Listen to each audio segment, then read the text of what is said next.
சென்ற வகுப்பில் தடை செய்யப்பட்ட வியாபார முறைகள் என்ன என்பதை பார்த்தோம்.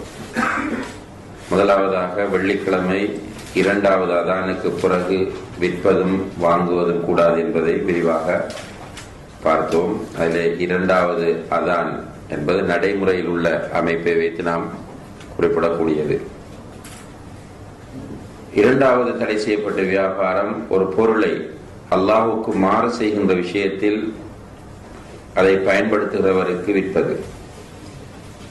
ஒருவர் ஹலாலான பொருளாக இருக்கும், ஆனால் பயன்படுத்துகிற நோக்கம் அல்லாஹ்வுக்கு மாறு செய்வதாக ஹராமாக இருந்தால் அவருக்கு அந்த பொருளை விற்பது கூடாது என்பதை பார்த்தோம். அதே போன்று சகோதர முஸ்லிமின் வியாபாரத்திற்கு எதிராக வியாபாரம் செய்வது கூடாது. ஒருவருடைய வியாபாரத்தை வீழ்த்துவதற்காக வேண்டி அவருக்கு எதிராக வியாபாரம் செய்வது கூடாது. நான்காவதாக சகோதர முஸ்லிம் வாங்கும் போது அவருக்கு எதிராக வாங்குவது கூடாது என்பதையும் பார்த்தோம்.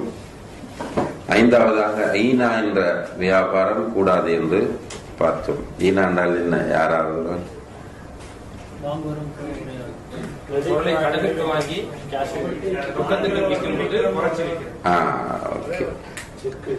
கேஷுக்கு வாங்கி கிரெடிட்டுக்கு வாங்கி கேஷுக்கு குறைத்து விற்பது. கிரெடிட்டுக்கு வாங்கி கேஷுக்கு குறைத்து விற்பதுதான் ஈனா என்ற வியாபார முறை. அது இரண்டாவது கண்டிஷன். அதே நபராக இருக்கணும்.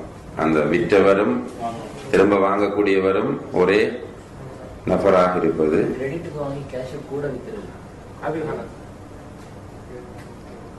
வாங்கி கேஷை கூட விற்கிறது அது உங்களை வியாபாரம் விரும்பின மாதிரி செய்யணும்.